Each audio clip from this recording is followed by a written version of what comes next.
Muy buenos días. Retornando al libro de Esdras, en la historia tan hermosa que la Biblia nos presenta, nos toca leer hoy capítulo 7, versículos 1 al 10. Pasadas estas cosas, en el reino de Artajerjes, rey de Persia, Esdras, hijo de Seraía, hijo de Azarías, etcétera, etcétera, hay una serie de nombres aquí, primer sacerdote, subió de Babilonia. Esdras era un escriba diligente en la ley de Moisés, que el Señor Dios de Israel había dado, y le concedió el rey todo lo que pidió, porque la mano del Señor su Dios estaba sobre Esdras. En el 7º año del rey Artajerjes, subieron también con él a Jerusalén algunos de los hijos de Israel, sacerdotes, levitas, cantores, porteros y sirvientes del templo. Llegó a Jerusalén en el 5º mes del 7º año del rey. El primer día del primer mes había dispuesto su partida de Babilonia, y el primero del mes 5º llegaba a Jerusalén. La buena mano de Dios estaba con él, porque Esdras había preparado su corazón para estudiar la ley del Señor y para cumplirla, así como para enseñar en Israel sus estatutos y decretos. Entre el capítulo 6 y 7 de Esdras pasan 60 años en los que hemos entrado en la historia de Esther. Ahora, 80 años después del primer regreso, Esdras hace su primer viaje a Jerusalén, el cual le tomó unos 4 meses. El templo hacía 58 años que había sido reconstruido, y ahora con la autorización y el respaldo de Artajerjes, Esdras regresa acompañado de aquellos que quieren regresar. Ayer en la iglesia Revive, Alan nos explicó estos capítulos tan especiales de la historia que volvemos a retomar después de todos estos paréntesis que hemos tenido, aunque ya habíamos cerrado el libro de Esther hace 15 días atrás, y luego el domingo pasado tuvimos la visita de Fernando Soriano con su testimonio de salvación. Ahora, el tema que Alan nos presentó lo tituló El viaje hacia el éxito. Lecciones prácticas de Esdras, capítulos 7 y 8. Él destacó, y es muy oportuno volver a hacerlo esta mañana, que la frase la buena mano de Dios se repite 6 veces en estos capítulos. No fue un despiste del escritor. Dios está en control de todo. Dios es el soberano. Dios es el gran protagonista en esta historia. El que castiga al pueblo por su pecado y lo lleva al cautiverio, pero luego castiga a esas naciones que los cautivaron. Y Él es el que trae de nuevo al pueblo a su tierra. Dios es soberano. Pero claro, también hay una responsabilidad que debemos asumir. Y ayer Alan nos decía que a lo largo de los siglos se ha debatido entre la soberanía de Dios y el libre albedrío de los hombres. No somos marionetas, no somos autómatas. Dios quiere nuestro corazón, pero tiene un plan y lo va a llevar a cabo. Y aunque los hombres nos rebelemos, y aunque los hombres luchemos contra Dios, y aunque los hombres nos pongamos del lado de Satanás, el enemigo de la fe, que siembra la incredulidad en nuestro corazón, intentando negar la existencia de Dios y arrastrándonos a una vida destrozada, como hemos oído hace 10 días atrás, Dios sigue obrando. Dios sigue cautivando corazones. Dios continúa poniendo su buena mano. Porque al fin de cuentas, todos los seres humanos somos personas de fe. Aún aquellos que dicen que no creen en Dios, tienen fe en lo que creen, es decir, aceptan por fe que Dios no existe. Y tristemente un día tendrán que reconocer que Dios existe, pero ya será tarde, porque hay un solo Dios y un solo mediador entre Dios y los hombres, Jesucristo hombre.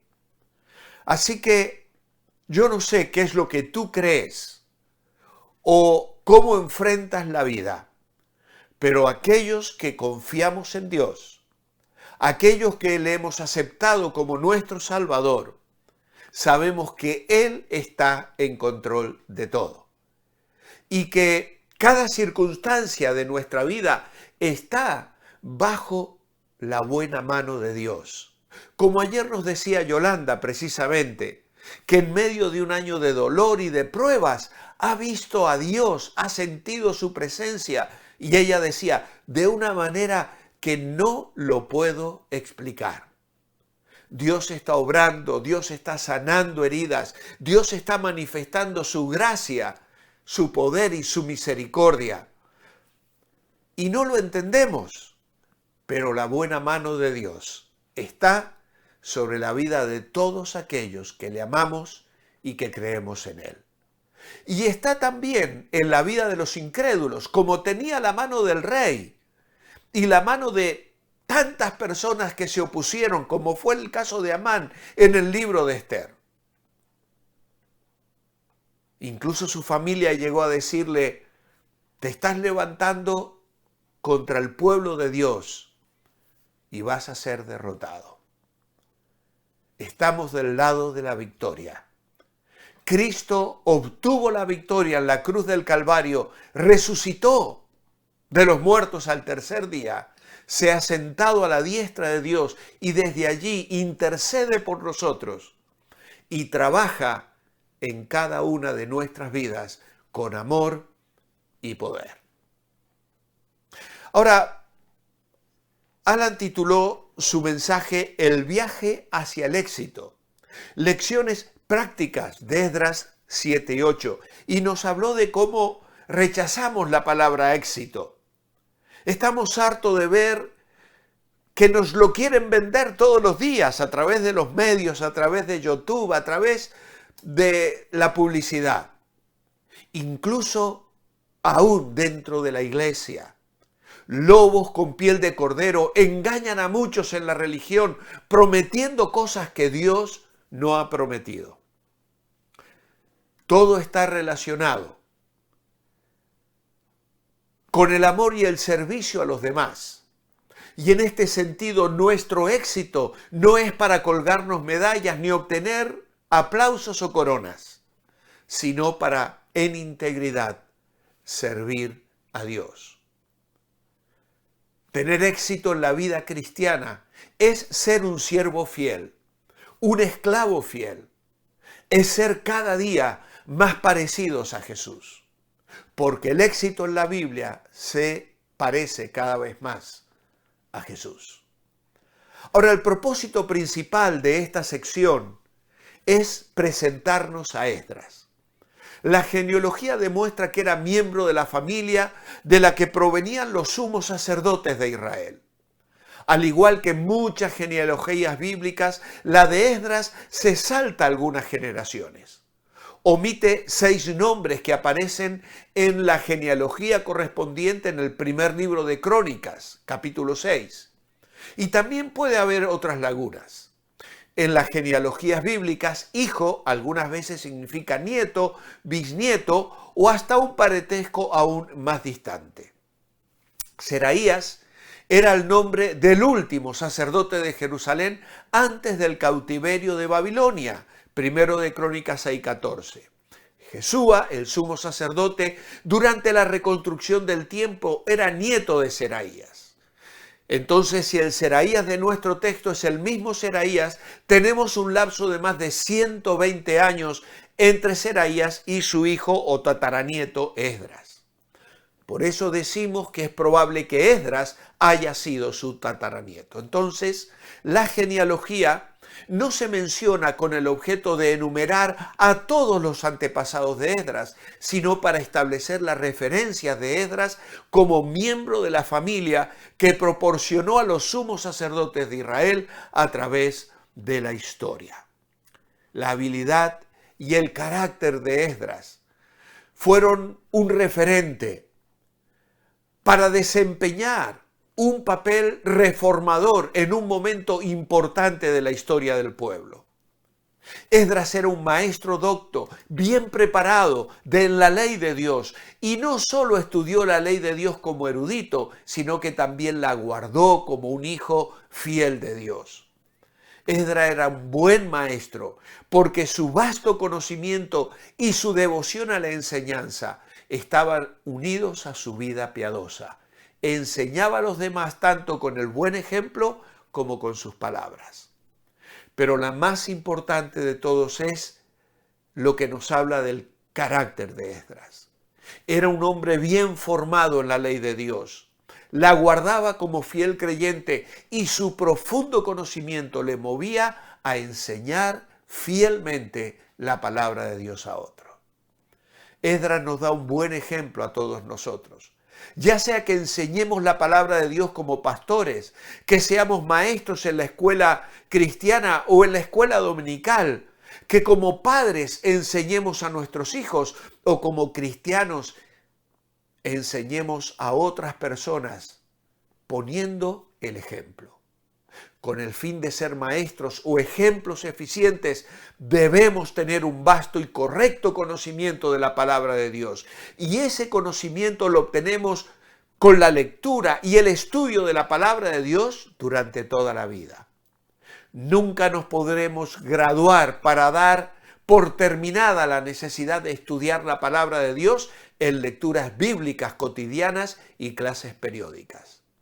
Sin embargo, el conocimiento de la Biblia en sí no es suficiente. Necesitamos la fe y el amor que obra el Evangelio en nosotros. Un amor así nos impulsa a tratar de guardar la ley de Dios y a compartir la palabra de Dios con los demás.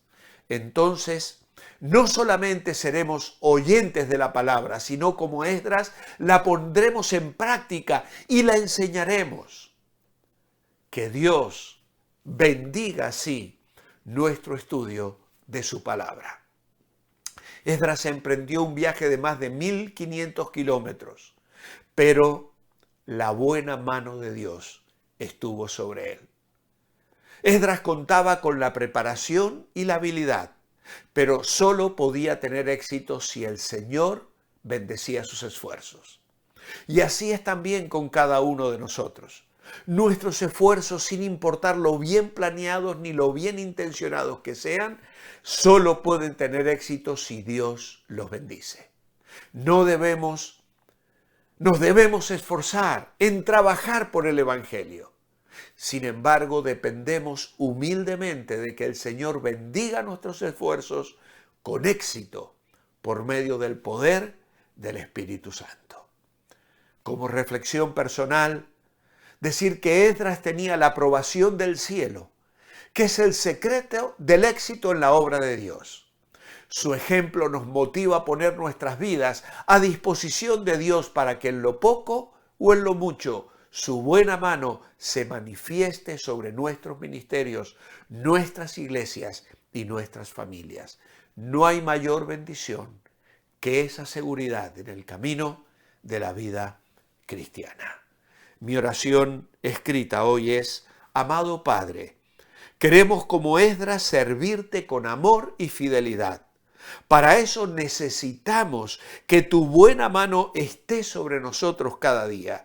Que nuestro ejemplo impacte la vida de aquellos que nos observan y se sientan motivados a amarte y servirte también. En tu nombre, amén. Os espero mañana martes, si el Señor así lo permite. Manteneos bendecibles.